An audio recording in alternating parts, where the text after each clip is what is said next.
En este tema vamos a abordar el metabolismo y los combustibles metabólicos. Es decir, que vamos a hablar de temas básicos, desde conceptos, algunas reacciones, en qué consiste el metabolismo, de tal forma que nos demos una visión general para poder entrar en las siguientes rutas metabólicas que nos llevarán a la producción de ATP en la primera parte.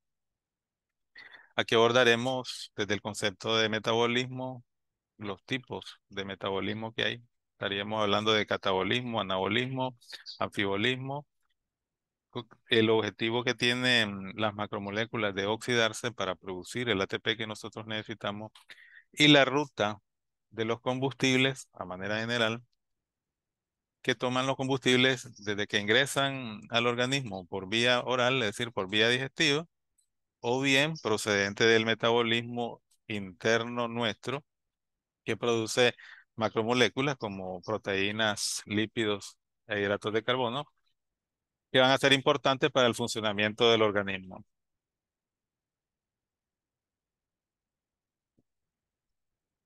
Bien.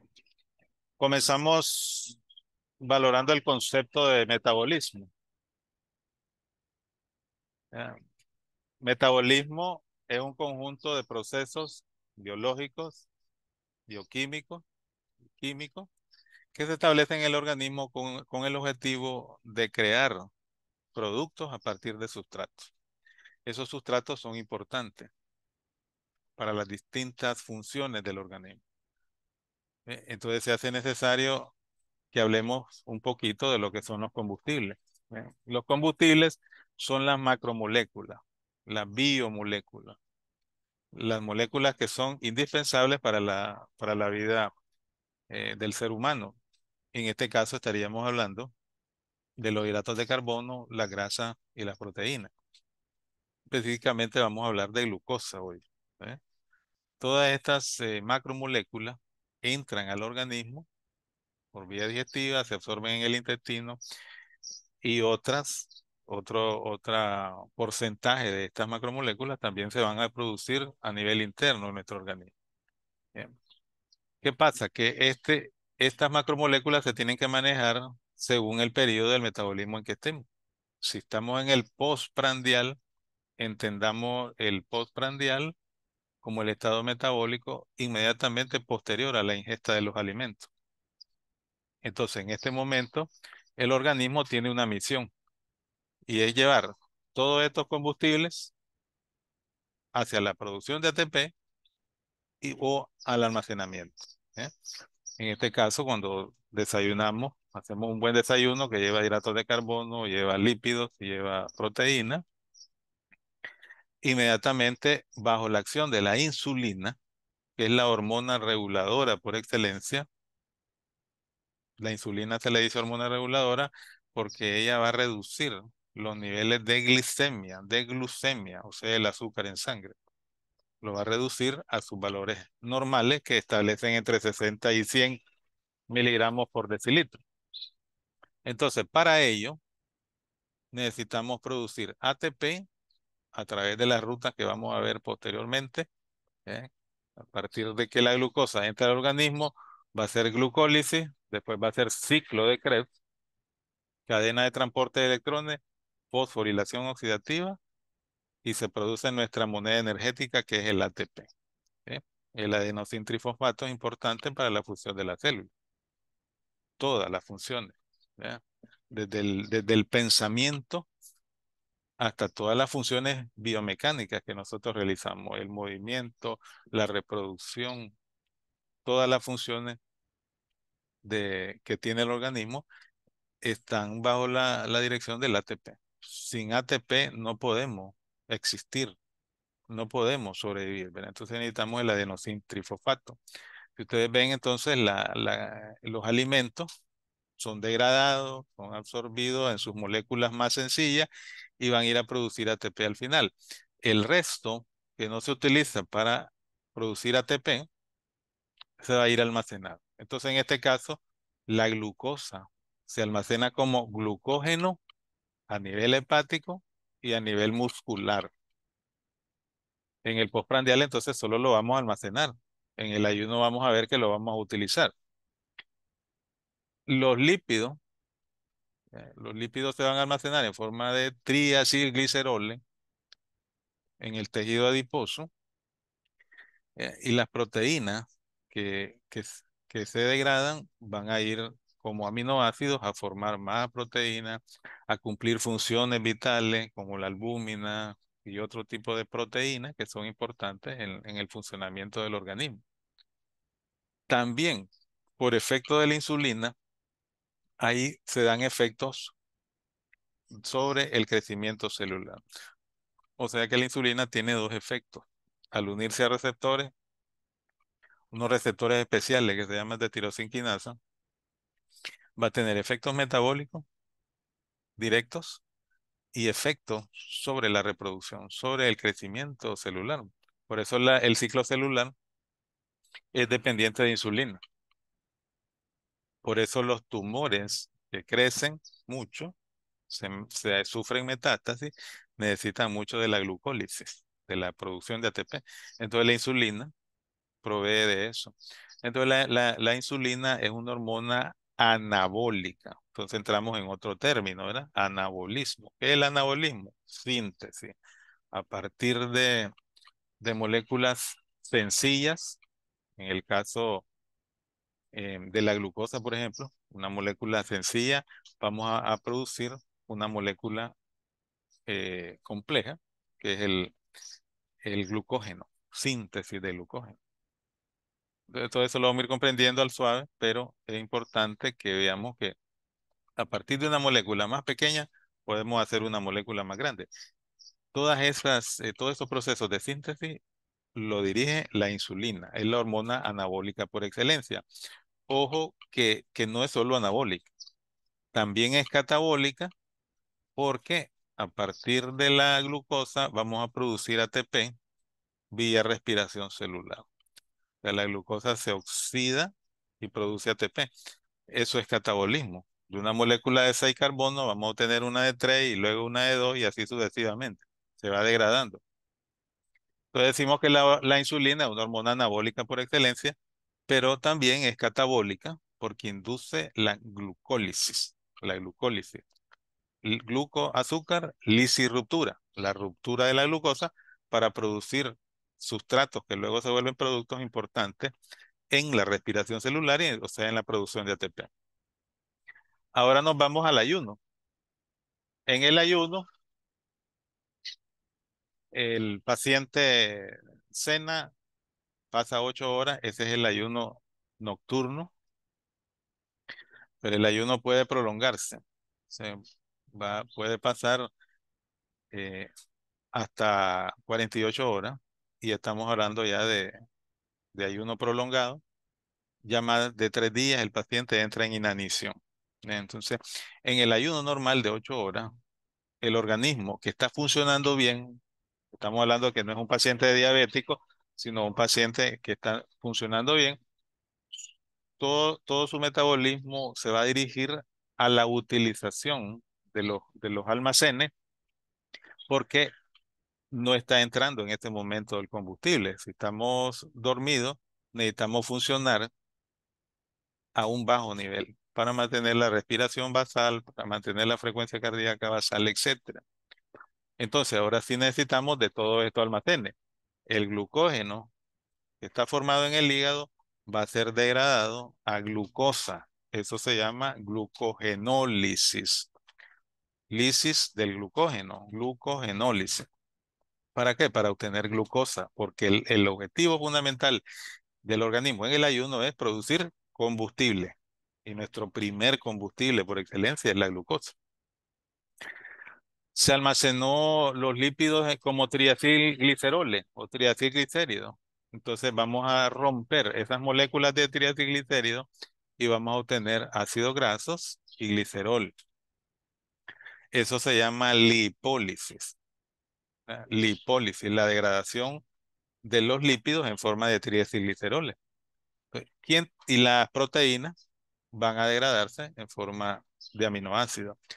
¿Qué hormonas están a cargo de la ruptura de esas moléculas? Las hormonas contrarreguladoras. Que en esta imagen solo les menciono dos, pero está lo que es el glucagón, el cortisol, que es la hormona del estrés, las catecolaminas y la hormona del crecimiento. Cuatro hormonas fundamentales como hormonas contrarreguladoras, o sea que se oponen al efecto de la insulina. Entonces, por eso es que se va a dar una degradación y este combustible en la sangre ya puede ser utilizado ¿para qué? Para producir energía, va a liberar aminoácidos que van a producir hormonas, van a producir proteínas importantes como las proteínas de la coagulación, la albúmina, etcétera. Ahora, no obstante, para que todo eso funcione, debe haber una señalización neurohormonal. O sea que el sistema nervioso tiene su participación ahí. La insulina no puede actuar si no hay una conexión con el sistema nervioso. Es ahí que el sistema simpático y parasimpático, que en conjunto conforman el sistema nervioso autónomo, se ponen de acuerdo para entre activar una u otra etapa del metabolismo. Por ejemplo, la insulina necesita activar receptores, perdón, el glucagón necesita activar receptores beta para inhibir la acción de la insulina. ¿Ya? Entonces los receptores a los cuales se unen el sistema, las señales del sistema nervioso autónomo van a provocar uno u otro estado del organismo. Entonces, de ese balance es que se genera la homeostasis de la glucosa y el paciente mantiene su glucosa en los niveles basales. Bien. Entonces, para que todo eso sea posible, los alimentos, las macromoléculas deben ser oxidadas, ¿no? Oxidadas. Entonces, ¿a qué se refiere la oxidación? La oxidación digamos, por así decirlo, la, la quema de los combustibles. Es decir, entran los alimentos, necesitan ser desdoblados, degradados hasta sus formas más simples. Los hidratos de carbono se van a degradar a monómeros. Uno de los monómeros es la glucosa. Las grasas se van a desdoblar hacia sus monómeros, que son los ácidos grasos, y las proteínas se van a desdoblar, a degradar a sus monómeros, que son los aminoácidos. Ellos se van a degradar y en su degradación van a ceder electrones. Entonces de ahí el término oxidación. Aquel que cede sus iones de hidrógeno, sus electrones, va a ser el que se oxide y el que los recibe, el que los capta, es el que se reduce. Pues son reacciones de óxido-reducción. Y toda esa serie de eventos se da secuencialmente. ¿Para qué? Para que al final de la cadena de transporte de electrones se produzca el ATP. Entonces, es obligatorio que todos los combustibles se oxiden para generar energía.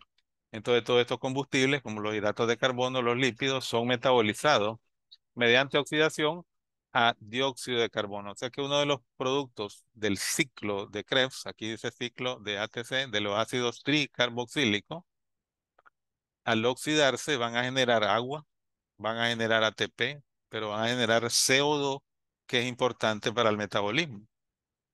Al final, toda esa transferencia de electrones, ustedes observan aquí, pasa por el ciclo de los ácidos tricarboxílicos, pasa por la cadena de transporte que mediante una proteína a otra, mediante un complejo a otro, transfieren en forma descendente los electrones y van a producir ATP mediante la aceptación de los electrones que lo hace el oxígeno. O sea que para que haya oxidación correcta, debe haber oxígeno.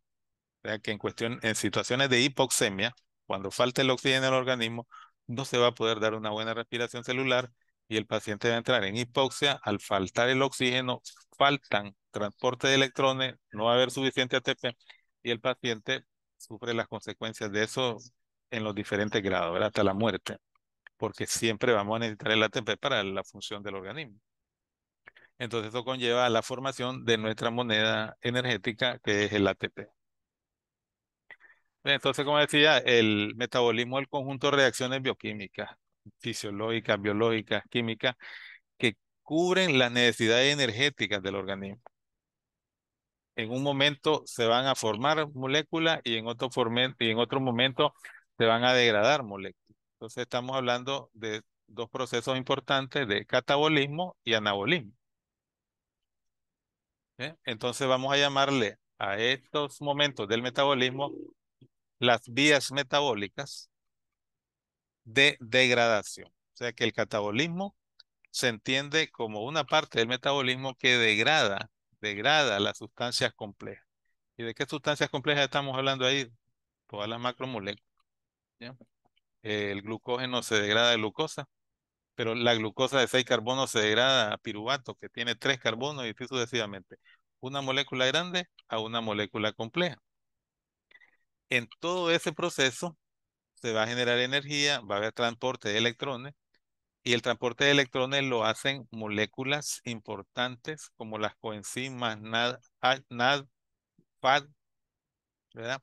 Que las vemos por aquí, el NAD, ¿verdad? También a partir de ADP y fósforo inorgánico se va a producir ATP. Entonces, las vías catabólicas son vías degradativas. Van a degradar con moléculas grandes a moléculas pequeñas. En todo ese proceso siempre va a haber generación de ATP. Siempre se va a liberar ATP.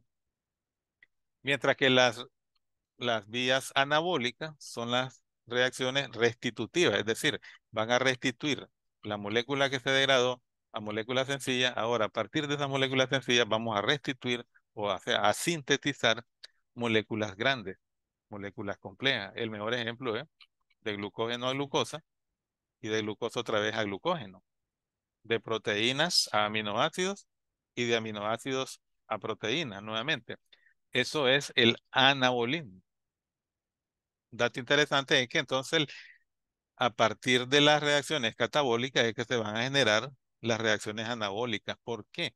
Porque la energía que liberan las reacciones catabólicas son necesarias, son retomadas por las vías anabólicas, las vías de síntesis, para crear nuevos productos. De ahí entonces que tenemos las vías catabólicas y anabólicas, pero tenemos una vía intermedia, que es el anfibolismo. ¿Qué es el anfibolismo? Es la unión de las reacciones catabólicas y anabólicas en una misma secuencia de reacciones. Entonces, el ciclo de Krebs es uno de los mejores ejemplos de anfibolismo. Como decíamos, las vías catabólicas, las vías degradativas, generan ATP. Entonces a ellas les vamos a llamar reacciones exergónicas. ¿Qué quiere decir reacción exergónica? Aquella reacción química que va a liberar ATP, va a liberar energía en forma de ATP. Y las de anabolismo son reacciones endergónicas. ¿Por qué? Porque aceptan esa energía en forma de ATP. Paralelamente a eso hablamos en el metabolismo, también hablamos de reacciones exotérmicas. ¿Cuáles van a ser las reacciones exotérmicas? Las que liberen calor. Nosotros necesitamos calor como organismos vivos, sí. De hecho, la mayoría de la energía nuestra que se forma en el ciclo de Krebs, la mayor parte es en forma de calor. Entonces, la diferencia entre una reacción exergónica y exotérmica no es más que la forma de energía. En la exergónica es en forma de ATP, pero en la exotérmica es en forma de calor. Ustedes transfieren calor al medio externo y el medio externo les transfiere calor a ustedes. Eso es importante en los momentos de frío, en los momentos de calor, etcétera. Y en las reacciones endergónicas, las reacciones anabólicas aceptan esa energía, pero en forma de calor. Entonces, esa es la diferencia en cuanto al metabolismo. Ahora, centrémonos en el concepto de ruta metabólica. Si ustedes se fijan bien ahí, las imágenes muestran una secuencia, un orden específico que termina en un producto. A partir de un sustrato tenemos un producto. A partir de este sustrato tenemos glucosa 6-fosfato y luego glucógeno. Esa es otra ruta, la síntesis de glucógeno. Entonces, hay muchas rutas, Aquí solo muestro algunas, pero específicamente voy a hablar de una para que se entienda, ¿verdad? No, no es para que se aprenda de memoria en este momento. ¿Qué es ruta metabólica? Es un conjunto de reacciones secuenciales. A partir de un sustrato se forma un producto mediante reacciones enzimáticas. ¿Bien? Entonces, ¿qué caracteriza la ruta metabólica? Que ese sustrato, luego ese producto, perdón, se vuelve un sustrato para formar otro producto y así sucesivamente. Por eso se llaman rutas metabólicas, porque van a ir secuencial.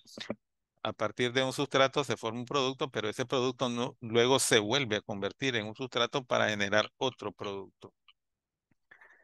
Asimismo, los productos intermediarios que generan todas estas rutas metabólicas le vamos a llamar metabolitos. ¿Ya? Metabolitos que son utilizados en los diferentes procesos metabólicos que van a necesitar en el organismo. Entonces se dice que una ruta es el equivalente biológico de un esquema en síntesis bioquímica y así es. No puede ser que a partir de glucosa yo tenga un producto del ciclo de Krebs, del ciclo del ácido cítrico sin pasar por toda la secuencia de la glucólisis. Primero tenemos que hacer toda la glucólisis para después, posteriormente, entrar en el ciclo del ácido cítrico. Solo para mencionar un ejemplo, aquí se los resalté en cuadrito. La glucosa es una molécula de 6 carbonos. Entonces, se va a activar la glucólisis, que les decía yo, la glucólisis, glucosa, lisis, ruptura. Se va a romper la molécula de glucosa. ¿Para qué? Para oxidarla, meterla a la célula y que produzca energía. ¿Cómo va a producir energía? En la glucólisis. ¿Verdad? Entonces la glucosa pierde carbonos. Para eso tiene que fosforilar, o sea que un grupo fosfato se le añade a la glucosa y ya la glucosa fosfatada, que es la glucosa 6 fosfato en la posición 6, vamos a ponerle un grupo fosfato. Ahí podemos tener varias rutas. Aquí tenemos una sola ruta sin mencionar toda la secuencia, que a partir de glucosa 6 fosfato nosotros obtenemos glucógeno al final. Esa es una ruta metabólica. Otra ruta metabólica a partir de la glucosa 6 fosfato es la ruta de las pentosas fosfato. Recuerden que a partir de una glucosa que es 6, formamos otra que es glucosa 6 fosfato y a partir de la glucosa 6 fosfato vamos a obtener una pentosa, o sea, una de 5 carbonos. ¿Para qué son importantes estas? Para la producción de ribosa, que es fundamental en la síntesis del material eh, de ADN y ARN. ¿Eh? Si seguimos la secuencia aquí, esta es la glucólisis, vamos a obtener piruvato. O sea que a partir de glucosa, que tenemos 6 carbonos, vamos a obtener un piruvato, que es el producto final de la glucólisis aeróbica. Entramos en otro término. ¿Qué cosa es la vía aeróbica? La vía metabólica que se da en presencia de oxígeno. ¿Eh? Entonces la glucólisis aeróbica va a generar glucosa de 6 carbonos. A partir de la glucosa de 6 carbonos se va a generar piruvato, que es un ácido de 3 carbonos.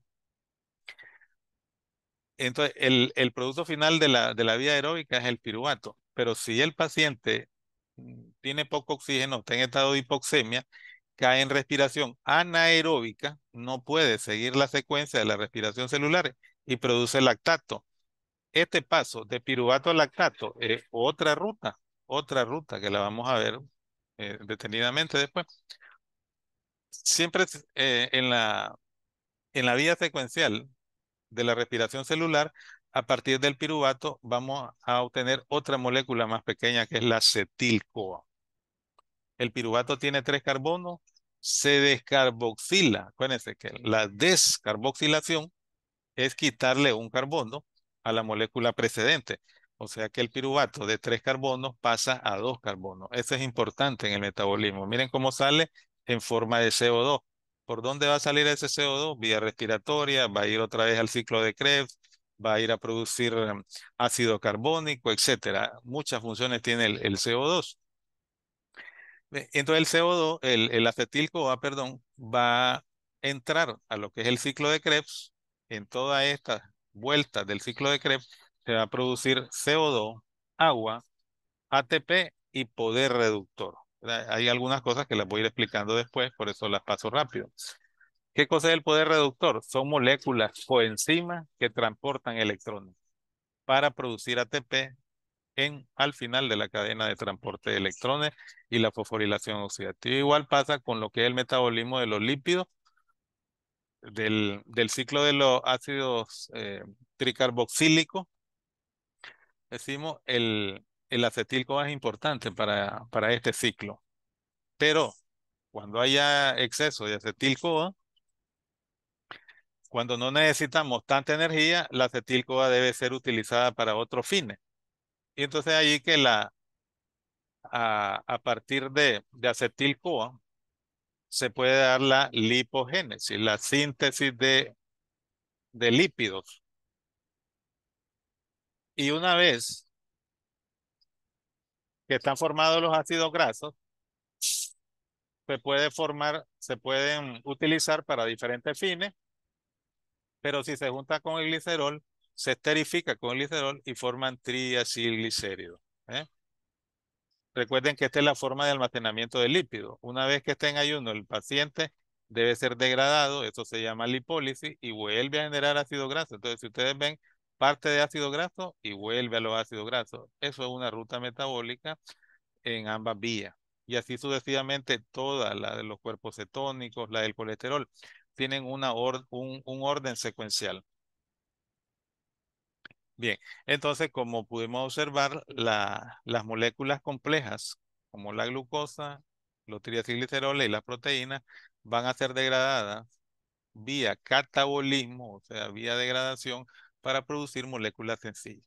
A partir de glucosa que tiene 3 carbonos, obtenemos piruvato de 3 carbonos. A partir de triacilglicéridos, vamos a degradarlo y vamos a obtener ácidos grasos libres que van a ser utilizados para varios fines. Las proteínas van a ser hidrolizadas a aminoácidos. En todo ese proceso vamos a obtener CO2, agua, podemos obtener lactato, bicarbonato, etcétera. Una serie de moléculas pequeñas. Entonces, en todo este proceso va a haber oxidación. Moléculas que son coenzimas entran como NAD oxidado. Cuando ustedes vean el signo más, es oxidado. Cuando ven el ion de hidrógeno, es que la molécula está reducida. ¿Qué significa que esté reducida? Que lleva energía, lleva electrones. ¿Eh? Entonces, estos las coenzimas oxidadas, como el NAD más, el NADP más, que es el mismo NAD, pero fosfatado, para otro tipo de reacciones, y el FAD, se van a reducir. Y al reducirse, transportan electrones para producir ATP en la cadena de transporte de electrones. Una vez que necesita ser utilizado en el organismo, entonces las moléculas sencillas van a entrar en anabolismo y de piruvato, entonces volvemos a glucosa. De ácidos grasos lo juntamos con el glicerol y formamos triglicéridos. De aminoácidos vamos a obtener proteína, el agua la unimos con el CO2, etcétera, para formar otras moléculas. Bien. Entonces, el metabolismo se dirige, o sea, se realiza según el estado en que se encuentre el ser humano. Entonces, podemos estar en el estado postprandial, como lo dijimos anteriormente, que entendemos el postprandial al periodo inmediato de la ingesta de los alimentos. O sea, le llamamos también el estado de buena alimentación. En el postprandial, entonces se van a dirigir un un grupo de rutas metabólicas específicas. ¿Para qué? Para producción de ATP y para almacenamiento, como lo dijimos anteriormente. ¿Ve? ¿Desde dónde se dirige el postprandial? Desde que inicia, es decir, desde que el paciente ingiere los alimentos hasta el término de la absorción.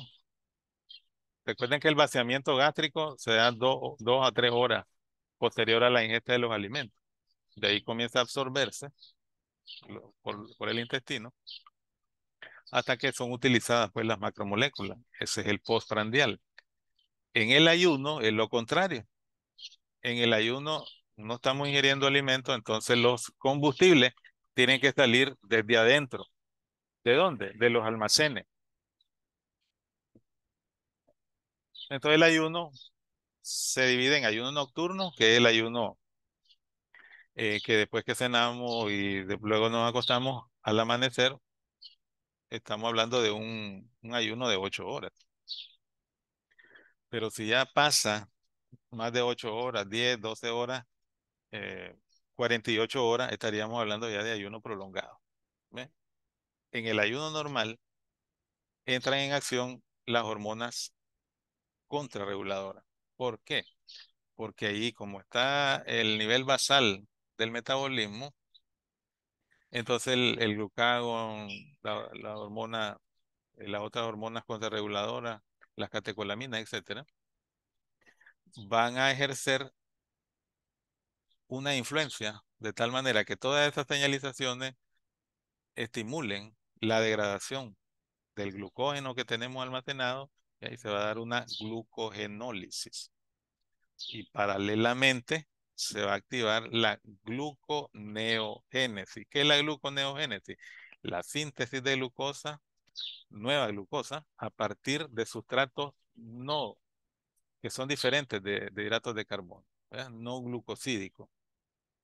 Entonces eso es la gluconeogénesis. ¿Verdad?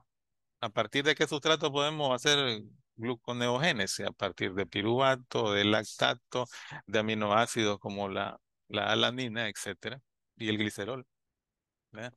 Que vamos, a partir de los lípidos, el glicerol también va a entrar en la gluconeogénesis. ¿Verdad? Eso es en el ayuno normal. Si ya pasa después de las 30 horas, el metabolismo del glucógeno ya no puede hacer mucho ahí y el ayuno queda a cargo nada más de la gluconeogénesis. El aporte energético en el ayuno, más allá de las 30 horas, queda a cargo de lo que es la gluconeogénesis. Posterior a 3 días, estaríamos hablando ya de ayuno prolongado, que también tiene sus respuestas metabólicas. Entonces el ayuno comienza alrededor de 2 a 4 horas después de la comida. Eh, y entonces es el ayuno, decíamos, después de 8 horas ya comienza a declinar el combustible. También tenemos el ejercicio. En el ejercicio puede ser que se alimentó bien el paciente, pero hace ejercicio regular, puede ser que exageró el ejercicio. Entonces, el metabolismo responde al ejercicio. Recuerden que el músculo esquelético necesita energía. ¿De dónde la utiliza? De las reservas igual, pero como está quemando más rápido el combustible, entonces hace uso de otra fuente, por ejemplo, del lactato. Nosotros, el músculo en ejercicio necesita lactato, ácido láctico.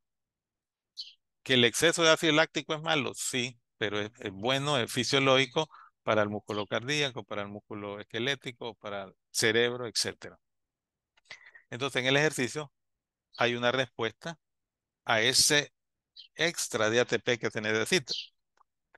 Y el paciente, después de 3 días, de 72 horas de ayuno prolongado, ya entra en inanición, o sea, no está comiendo nada.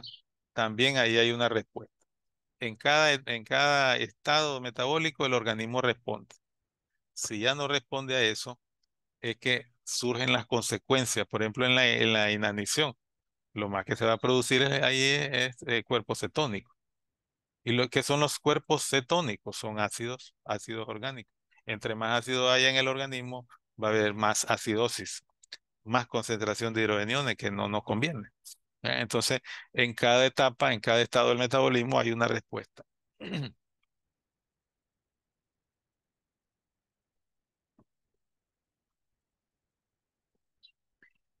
Esta es una imagen nada más que se las traje para que tengamos una idea cómo se dirigen los combustibles. Después vamos a entrar en situaciones específicas para cada ruta. Si ustedes observan aquí, todas las macromoléculas se absorben a nivel del intestino.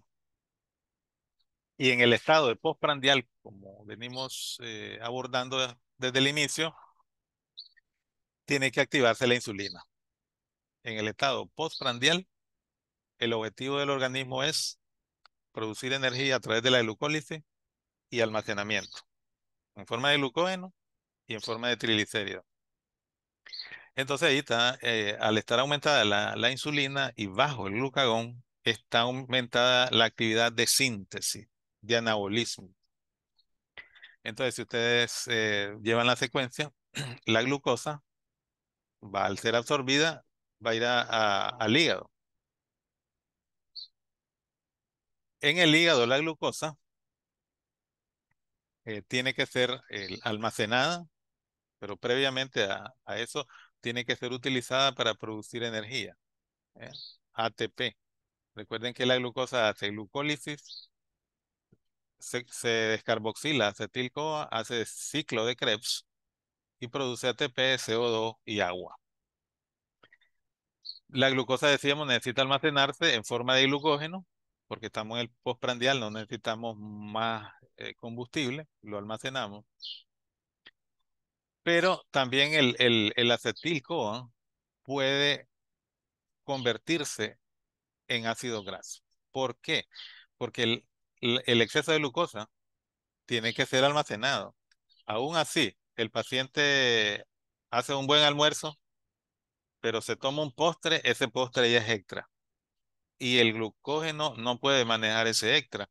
Entonces, cuando el organismo ya sobrepasa su capacidad de almacenamiento de glucógeno, todo ese exceso de glucosa se redirige a la síntesis de ácido graso.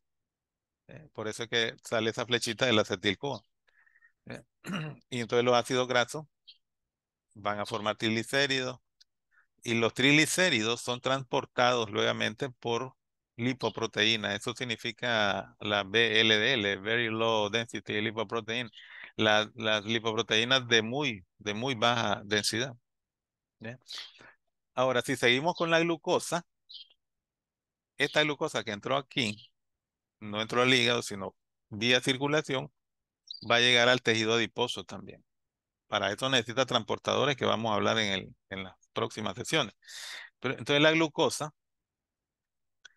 ¿cómo se convierte en triglicéridos? Ya lo habíamos dicho antes, ¿verdad? El exceso de glucosa se transforma en ácido graso.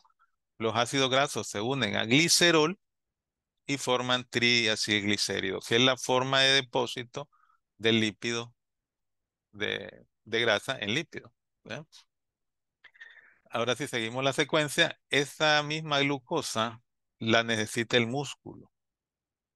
La necesita el músculo, la necesita el cerebro, la necesitan varias estructuras del organismo. Entonces, en este caso, la glucosa, como estamos en periodo postprandial, miren, va a hacer síntesis de glucógeno. ¿Por qué? Porque ahí en este momento el paciente no está en ejercicio, acaba de comer, quizá comió en exceso. Entonces, el glucógeno se almacena en hígado y en músculo, esperando ser utilizado. El músculo va a hacer su glucólisis, después va a hacer otra ruta. Y tengo entre líneas, miren, en líneas discontinuas, el efecto que hace la insulina sobre el metabolismo del músculo. O sea, en este momento, como no está en ejercicio, no necesitamos activar el acetil-CoA para la producción de energía. No la necesitamos en este momento. Entonces la insulina en este caso bloquea ese efecto. Ahora bien, si seguimos la secuencia de los mismos triglicéridos, decimos las lipoproteínas llevan. Las lipoproteínas son moléculas que ellas cargan los triglicéridos y el colesterol. Entonces el triglicérido va a la sangre, perdón, sí, los triglicéridos van a la sangre y en el intestino se van a degradar. Mediante la acción enzimática se degradan a ácidos grasos y glicerol. Entonces los ácidos grasos más el glicerol se van a ir a juntar a formar triglicéridos, que es nuestra forma de depósito. Ojo que siempre seguimos en el periodo postprandial. Objetivo nada más, energía eh, y almacenamiento. ¿Ya? Recuerden que los aminoácidos son ah, absorbidos también a nivel intestinal y tienen una función también aquí los aminoácidos. Y es que ellos van a ir a síntesis a todos los tejidos y van a sintetizar proteínas. Necesitamos proteínas para la coagulación, necesitamos proteínas de transporte como la albúmina necesitamos una serie de proteínas que van a volver funcional todo el organismo. De ahí que entonces los aminoácidos van a tener diferentes funciones. Los aminoácidos también pueden oxidarse posteriormente, pero en este momento no necesitamos que se oxiden los aminoácidos.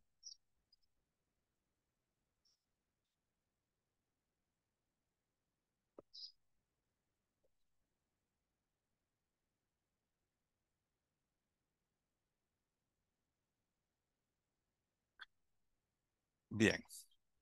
También ahora en el estado de ayuno vemos la dirección que llevan los combustibles. En este caso, fíjense bien que la, la insulina está baja. Bien, pero aquí en este caso, en el estado de ayuno, como ahora el objetivo del organismo es que se produzca combustible, que se produzca energía, pero a través de de los ácidos grasos, no vía glucólisis. Entonces el glucagón se va a aumentar, disminuye la insulina, porque este caso está disminuida la glucosa y necesitamos elevarla. Entonces, en este caso, la glucosa se va a obtener como primera vía, le decíamos, mediante la glucogenólisis. O sea que la primera ruta metabólica que entra en acción en el ayuno es el glucógeno, mediante la glucogenólisis. Entonces, mediante la ruptura del glucógeno obtenemos glucosa. Y si ustedes se fijan aquí, hay muchas rutas para ello. La glucosa es estrictamente requerida por el cerebro. O sea que el cerebro utiliza siempre la glucosa y que solo va a utilizar el sustrato de los cuerpos cetónicos en emergencia. Pero el cerebro sin glucosa se muere. ¿Ya? Entonces, una de las primeras o de los primeros lugares donde debe viajar es al cerebro, porque ahí se necesita mucho para la producción de energía. Los eritrocitos la utilizan, pero hay que hacer una aclaración. Los eritrocitos no tienen mitocondrias. Entonces ellos tienen que hacer uso de una ruta metabólica anaeróbica que se llama ciclo de Cori. Los eritrocitos hacen su glucólisis, pero ellos no pueden producir nueva glucosa. Entonces el piruvato se convierte en lactato y el lactato puede ser utilizado como energía. ¿Ya? En este caso, entonces, si seguimos la secuencia, el lactato, a partir del lactato, podemos obtener glucosa. ¿Cómo? Mediante gluconeogénesis. Anteriormente lo dije, los sustratos que se necesitan para gluconeogénesis. El lactato es uno de ellos. El lactato puede ser convertido a glucosa. Ahora bien, el tejido adiposo también eh, necesita liberar combustible. ¿Y cuál es la forma de almacenamiento de los triglicéridos, del tejido adiposo, los triglicéridos? Entonces ahí se va a dar lipólisis, o sea, la degradación de los triglicéridos, libera glicerol y ácido graso. ¿El glicerol para qué va a ser utilizado? Para sintetizar glucosa a partir de gluconeogénesis. Gluconeogénesis. Los ácidos grasos van a ser utilizados para beta oxidación. ¿Qué es la beta oxidación? Es la formación de ATP a partir de ácidos grasos. O sea que los ácidos grasos se convierten en acetil-CoA. ¿Siguen la flecha? Los ácidos grasos se convierten en acetil-CoA. ¿Cómo se llama esta ruta? Beta oxidación. O sea que es obtener energía a partir de los ácidos grasos. Ellos se convierten en acetil-CoA y luego hacen su ciclo de Krebs, hacen su producción de ATP, etcétera. Entonces, eso lo hacen a partir de los ácidos grasos. También los ácidos grasos liberados van al hígado también para producir beta oxidación y producir ATP.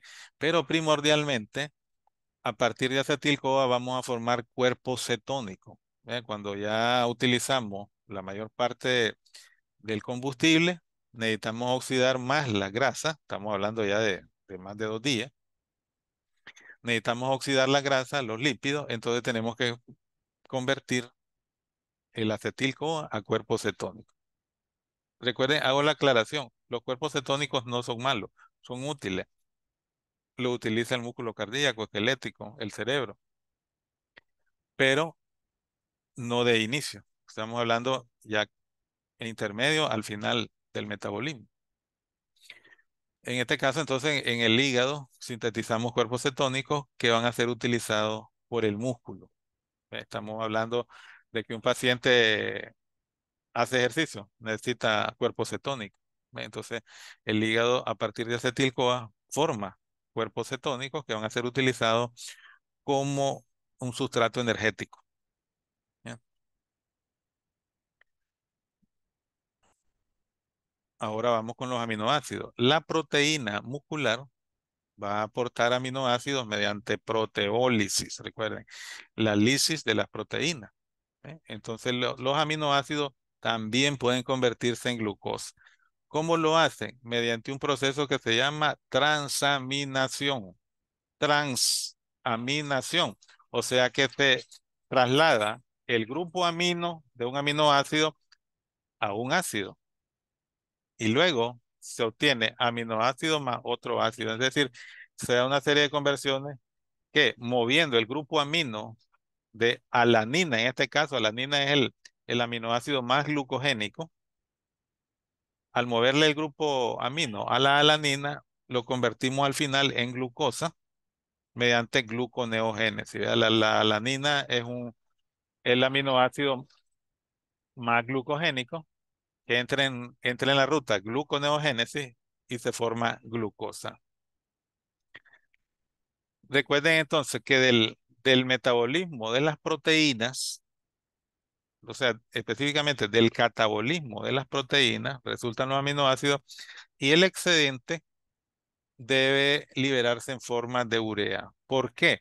Porque el catabolismo genera amoníaco. El amoníaco se convierte en amonio y el ion amonio debe entrar al ciclo de la urea que va a formar, valga la redundancia, la urea, que es un producto ya no tóxico en concentraciones normales y va a ser liberado por riñón a través del orina. Entonces, del catabolismo proteico sale el amoníaco que debe ser transportado y transformado en urea para su eliminación. ¿Por qué tiene importancia que nosotros aprendamos esto como médicos? Un riñón dañado no va a hacer un buen ciclo de la urea. Se va a acumular. El ion amonio es tóxico para el cerebro y para todo el organismo. Un riñón dañado igual no va a eliminar la urea, entonces eso se llama azoemia. Se van a, eh, se van a almacenar, ¿verdad? Los compuestos nitrogenados y esa retención de cuerpos nitrogenados es mala para el organismo. Entonces, debemos de manejar esa parte del metabolismo. Y como les decía, el glicerol, un lípido proveniente de la degradación de los triglicéridos, puede ser convertido en glucosa. Bien. Ahora nos vamos a la inanición, ¿verdad? Este es más fácil. Y aquí ya les expliqué todas las rutas posibles que puede tener la glucosa. Estamos en periodo, digamos, ya de ayuno prolongado y pasamos el ayuno prolongado, los 3 días. Estamos en inanición, el paciente no ingiere nada. Entonces hay rutas de emergencias que tienen que salir. ¿Ok? Las líneas punteadas quiere decir todo lo que tiene bloqueado el sistema. Las que se están dando son las vías de degradación. Los triglicéridos continúan degradándose. El músculo continúa aportando, pero lo que me interesa que vean es la flecha roja, en curva roja. ¿Sí? Que en este estado, en el periodo de inanición, predominantemente lo que va a haber ahí es cetogénesis. Entonces, la síntesis de cuerpo cetónico le vamos a llamar cetogénesis. Cetogénesis. se sintetizan en el hígado, los cuerpos cetónicos, se liberan a la sangre y en los tejidos, los cuerpos cetónicos van a sufrir cetólisis.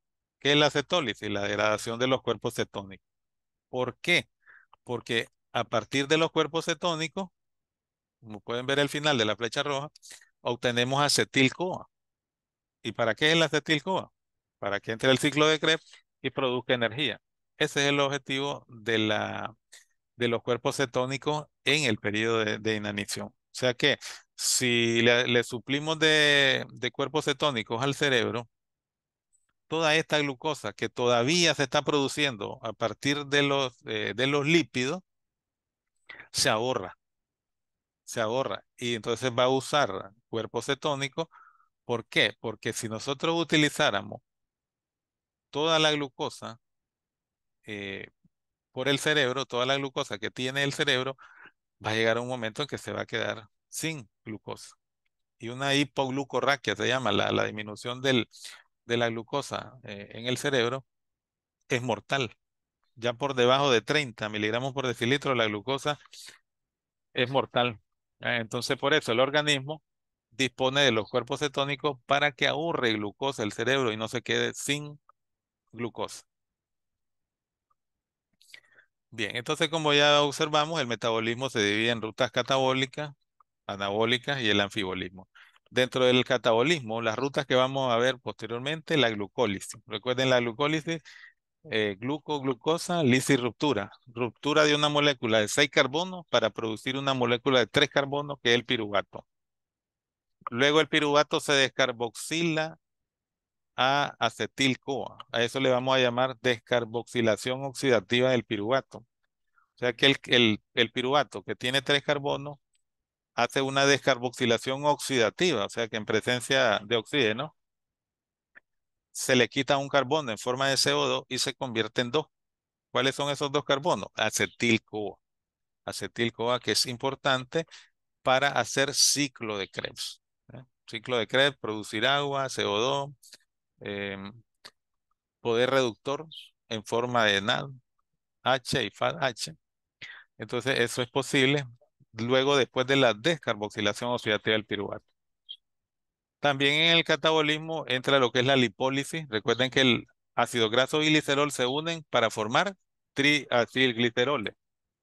Estos se almacenan en el tejido adiposo. Cuando necesitamos hacer catabolismo, hay que hacer ruptura de esos triacilgliceroles mediante una, una enzima importante que es la lipasa sensible a hormonas. Y entonces vamos a romper esos triglicéridos y obtenemos dos productos, recuerden. Ácido graso y glicerol. 3 ácidos grasos, un glicerol. También dentro del catabolismo entra lo que es la glucogenólisis. Glucosa, perdón, glucógeno y lisis, la lisis del glucógeno. La ruptura del glucógeno. ¿Para qué? Para obtener glucosa. Y la proteólisis, lisis de las proteínas, proteólisis. ¿Qué vamos a obtener la proteólisis? Aminoácidos. Y los aminoácidos tienen un montón de rutas que van a terminar en muchos productos importantes para el organismo. En el anabolismo, todo lo que es síntesis. Síntesis de glucógeno. Mediante la lipogénesis sintetizamos ácido graso, acuérdense. Recuerden que para hacer triglicéridos necesitamos pasar previo por síntesis de ácido graso. ¿En qué momento hacemos síntesis de ácido graso? En el estado postprandial, en donde sobrepasamos la capacidad del glucógeno para almacenamiento, entonces debe sintetizarse ácido graso para formar triacilgliceroles y que se puedan almacenar en forma de triglicéridos. La gluconeogénesis, que es síntesis de glucosa a partir de piruvato, lactato, aminoácidos como alanina y glicerol.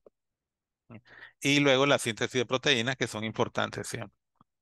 En términos de calórico, en términos energéticos, la glucosa es lo que el organismo quema de primero. Luego siguen los lípidos y por último las proteínas. Eso es importante que lo mantengamos siempre en mente. ¿Por qué por último se consume la energía a partir de las proteínas? Porque las proteínas tienen demasiadas funciones en nuestro organismo forman parte de nuestro cuerpo a nivel muscular. Y entonces una degradación temprana de ella traería consecuencias graves. Ya, por eso la primera, nuestro primer combustible es la glucólisis, la glucosa, perdón. Entonces la glucosa como primer combustible, aquí lo podemos ver. Esta es la glucemia, o sea, los niveles de glucosa en sangre que normalmente deben de estar entre 60 y 100 miligramos por decilitro. Es lo primero que hacíamos, al ser oxidada la glucosa hace la ruta de la glucólisis para producir ATP y el resto se almacena en forma de glucógeno muscular y glucógeno hepático. ¿Ya? También los niveles de glucosa el excedente va a formar ácidos grasos que luego van a unirse con los gliceroles y formar triglicéridos. Y los triglicéridos son nuestra forma de almacenamiento en tejido adiposo. Y la glucosa puede convertirse a aminoácidos perfectamente porque el piruvato, que es el producto final de glucólisis aeróbica, puede transaminarse y puede convertirse en aminoácidos que luego van a formar proteínas y las proteínas, pues, entre sus funciones pueden ir a nivel muscular. Todo eso es guiado, rectoriado por lo que es la insulina. O sea que en términos generales, la insulina estimula producción de ATP y almacenamiento de la glucosa bajo su forma de glucógeno, triacilgliceroles, etcétera. Entonces, casi lo mismo que ya hemos venido hablando, los aminoácidos, los hidratos de carbono deben ser absorbidos a nivel intestinal como cualquier macromolécula. Entonces, la glucosa es el producto final de la degradación de los hidratos de carbono. Recuerden que la glucosa es un monómero, es como monómero que se van a absorber a nivel intestinal y entonces sigue la ruta que ya hemos hablado. ¿Ven? La glucosa en el postprandial debe almacenarse en forma de glucógeno, pero en el ayuno el glucógeno debe romperse y formar glucosa nuevamente. Luego la glucosa debe producir energía a través de la glucólisis, cadena de transporte de electrones, fosforilación oxidativa, produce CO2 y produce glucógeno, como decíamos, y ruta vía anaeróbica, la glucosa, cuando no hay oxígeno, debe convertirse en lactato. Recuerden que si hay oxígeno, el piruvato sigue toda la secuencia hasta formar ATP por la cadena de transporte de electrones. Si no hay oxígeno, el piruvato debe convertirse a lactato. ¿Eh? Debe convertirse a lactato. Entonces el lactato, utilizado por el músculo, como pueden ver, la flecha lleva doble sentido, porque la de glucosa va al lactato y el lactato lo usa el músculo. Y luego también regresa del lactato al hígado para producir glucosa mediante gluconeogénesis, porque el lactato es un sustrato de gluconeogénesis. ¿Eh? El, el glucógeno que se almacena en el músculo es utilizado para glucólisis muscular. Recuerden que el músculo necesita su energía. El músculo hace glucólisis, pero recuerden que él no puede producir glucosa, no tiene la enzima. Entonces necesita hacer este ciclo de Cori, ¿ya? Ciclo de Cori, entre músculo e hígado, para formar glucosa nuevamente, que sea utilizado por el músculo y puede hacer la glucólisis.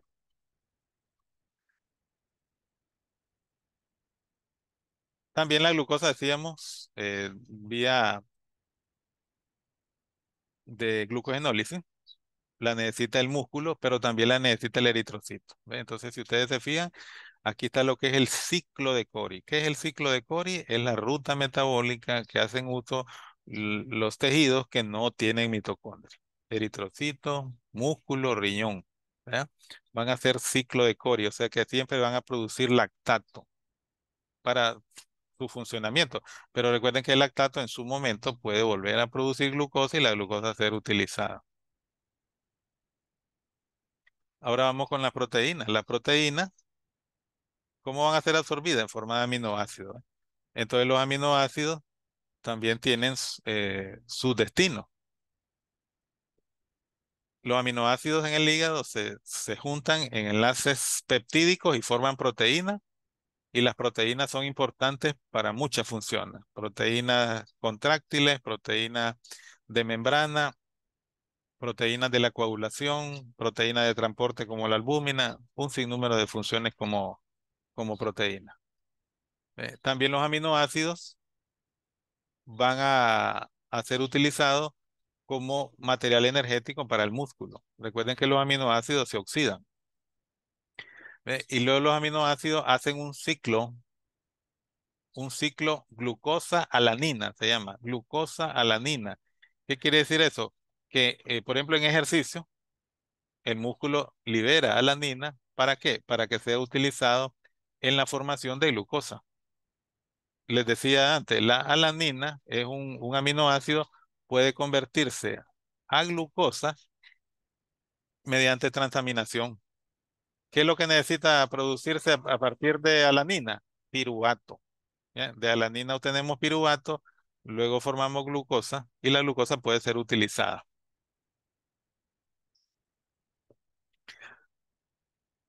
Ok. Entonces los aminoácidos también tienen su destino. Decíamos, las proteínas de la dieta van a generar aminoácidos. Hay aminoácidos que se producen en el organismo y hay aminoácidos que no se producen. Entonces hablamos de aminoácidos esenciales y no esenciales. La proteína tisular también genera aminoácidos que al final van a liberar derivados nitrogenados no proteicos, el ácido úrico de uno de ellos. Bien, les decía yo que los aminoácidos pueden ser transaminados.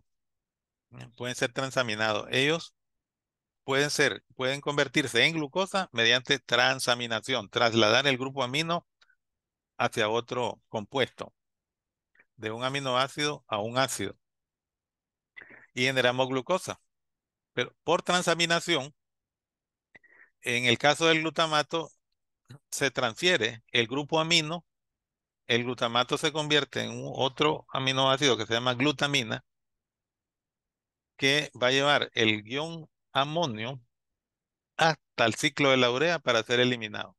Recuerden que del catabolismo de las proteínas generamos productos de desecho como es la urea. Eso es necesario para que no nos intoxiquemos por acumulación de amoníaco.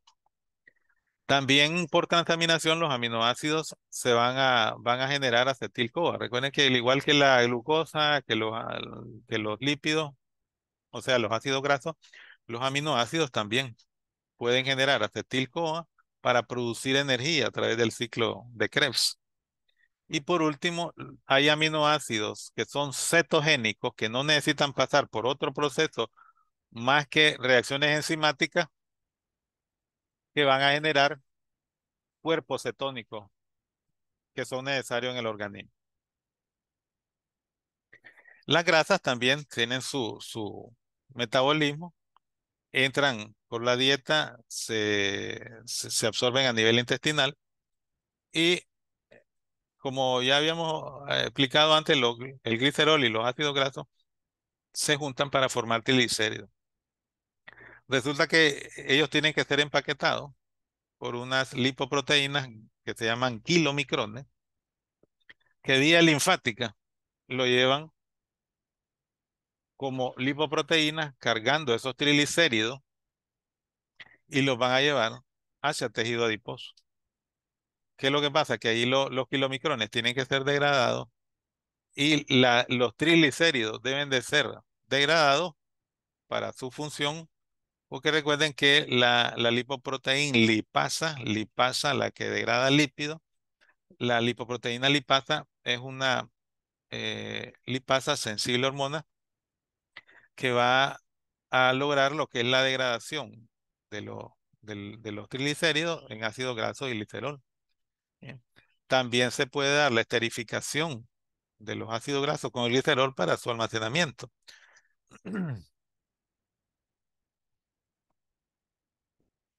Si se fijan aquí, la flecha, los ácidos grasos libres van a llegar ahí. ¿Y para qué necesitamos ahí los ácidos grasos libres? Para un montón de funciones. Ay,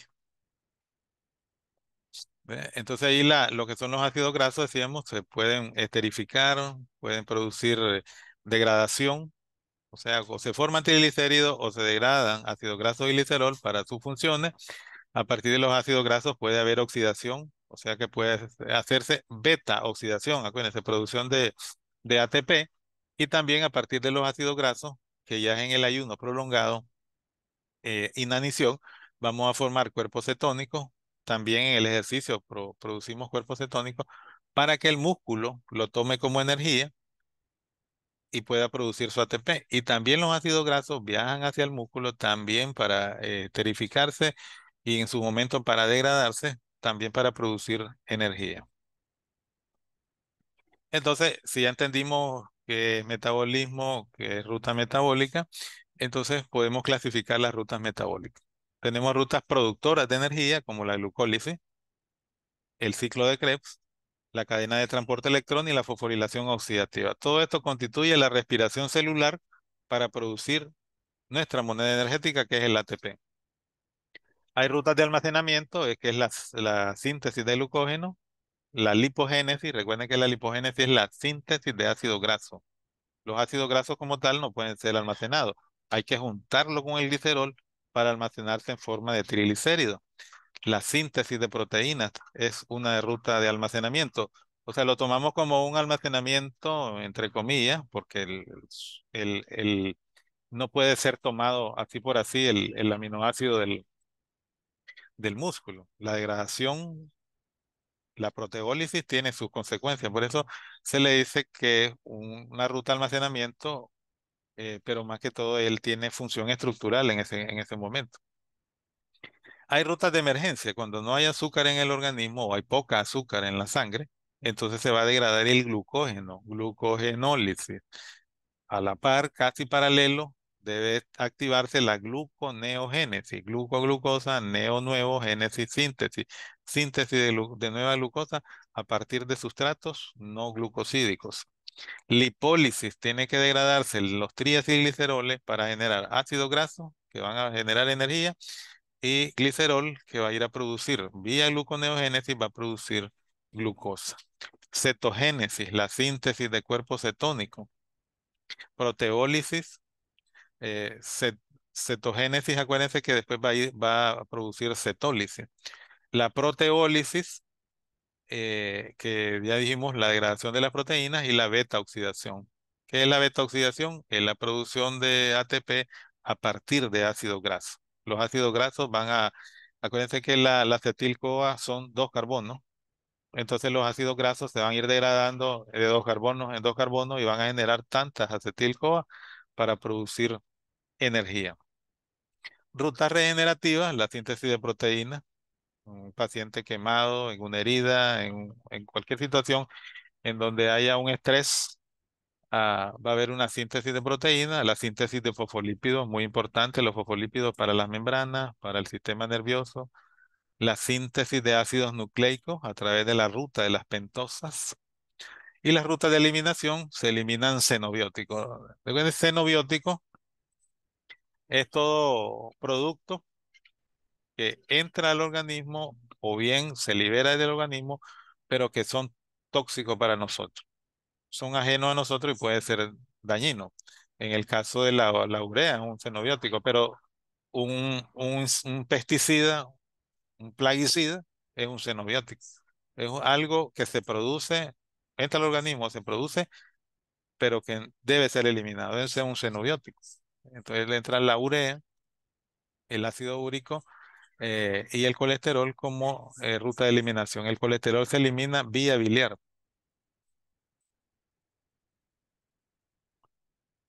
Aquí les puse otra flecha que la ruta de emergencia, la beta oxidación, también se clasifica como una ruta productora de energía.